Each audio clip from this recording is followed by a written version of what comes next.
બાબુભાઈ ફતેભાઈના ખેતરમાં વીજવાયર તૂટતા ઘઉંનો પાક બળીને રાખ થઈ જતા ખેડૂતને રાતા પાણીએ રોવાનો વારો આવ્યો છે।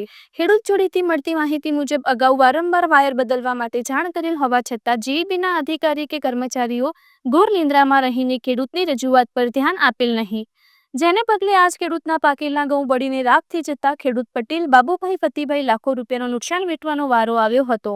તો ઉપરોક્ત બાબતની જાણ થતાં પ્રમુખ શ્રી મહેશભાઈ ચાવડા, ઉપપ્રમુખ શ્રી મયુરભાઈ પટેલ તથા મુકેશભાઈ બાબુભાઈ પટેલ સ્થળ પર દોડી આવ્યા હતા।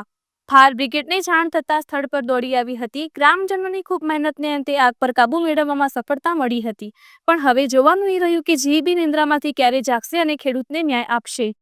રિપોર્ટર દિલીપસિંહ બી ઝાલા। મારું નામ પટેલ બાબુભાઈ ફતાભાઈ।